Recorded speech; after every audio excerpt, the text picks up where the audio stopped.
Estamos num período de férias escolares, mas os cuidados com as crianças devem ser redobrados. É que a Secretaria Municipal de Saúde de Palmas alerta a população para a circulação do vírus que causa a doença mão-pé-boca, enfermidade que afeta principalmente bebês e crianças. É o que explica a analista em saúde da Secretaria, Esiane Paraense. A doença mão-pé e boca, ou síndrome mão-pé e boca, ela é uma doença antiga, não é uma doença nova.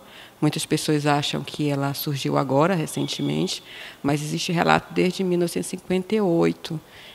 Ocorreu um surto em Canadá e quando foi inoculada o enterovírus, que é o causador da doença.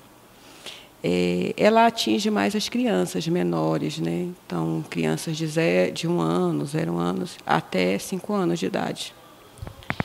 Pode também atingir adultos, tá? Não é via de regra, mas ela pode atingir adultos também. De acordo com os dados da SEMUS, somente em 2021 foram registrados 658 casos da doença. Neste ano, já são 89 casos notificados no município. O Ministério da Saúde emitiu uma nota técnica informando a detecção de surtos da doença em alguns estados do Brasil e recentemente em Goiás, o que tem gerado certa preocupação no estado. A área técnica da Coordenação de Doenças Infectocontagiosas da SEMUS acredita que o surto no estado vizinho tenha antecipado a propagação do vírus na capital, visto que nos anos anteriores a enfermidade era mais comum no início do segundo semestre. Segundo a enfermeira, a transmissão da enfermidade acontece ao respirar o ar contaminado, depois que uma pessoa espirra ou tosse, e através de objetos contaminados com a presença do vírus.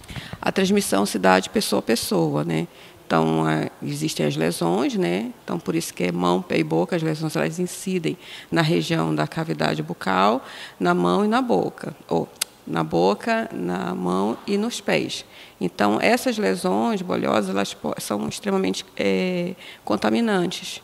Então, geralmente, a criança, na fase inicial da vida, ela gosta muito de estar colocando os objetos na boca. Então, esse processo de transmissão ela se dá também por conta disso. Beijos também.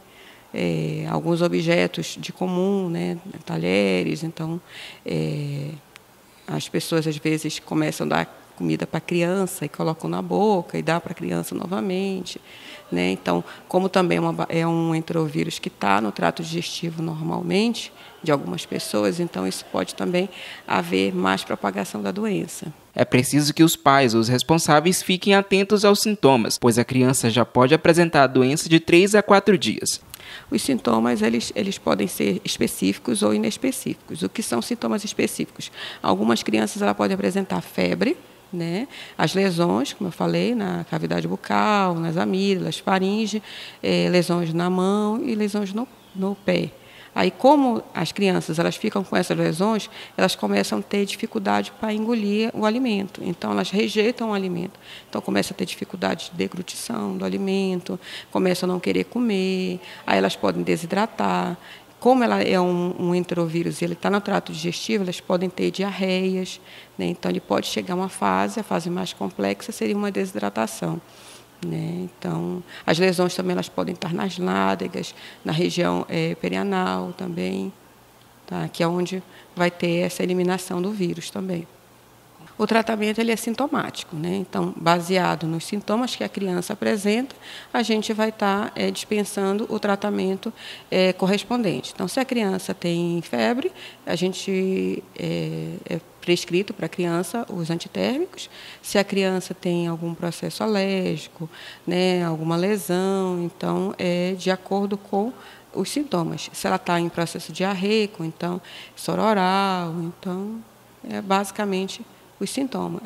Baseado nos sintomas vai o tratamento. O diagnóstico em geral é clínico, sem necessidade de exames laboratoriais, e não existe uma vacina contra a enfermidade. O tratamento é realizado de acordo com a situação do paciente e, em geral, se apresenta uma melhora de 3 a 7 dias. Por ser altamente contagiosa e se espalhar rapidamente em escolas, creches e berçários, é preciso redobrar os cuidados com as crianças, mesmo no período de férias. O Centro de Informações Estratégicas em Vigilância em Saúde da SEMUS tem monitorado e acompanhado em tempo real os casos notificados e confirmados para conter a propagação do vírus e realizado buscas ativas na capital.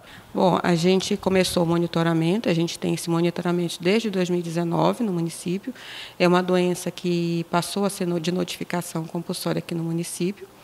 Então, em 2019 nós tivemos relatos de alguns casos e foi aumentando gradativamente. Em 2021 nós tivemos um surto que nós não conseguimos acompanhar esse surto, né? Então, foi quando houve aberto da questão da pandemia, né? Então, houve maior vínculo, as crianças que nasceram também na pandemia, que elas estavam mais reclusas em casa, então elas começaram a ter contato com outras pessoas, né? Então, acabou, a gente entende ou suspeita que foi devido a isso.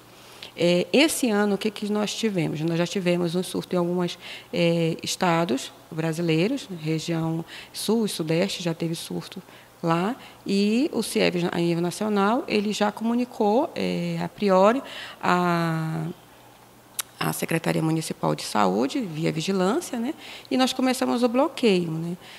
Já orientando as unidades básicas de saúde, mobilizamos as escolas, as creches, que tivessem crianças que tivessem esses sintomas também, para estarem comunicando e a gente fazer o bloqueio, orientação, né, nessas escolas, nessas creches, e enfatizando que a criança não deixe esse convívio, né, tenha o isolamento, que como é uma doença viral, o vírus se propaga através da fala, gotículas de saliva, secreção, então, e a criança ela tem essa questão muito oral propensa nessas primeiras fases de idade, né?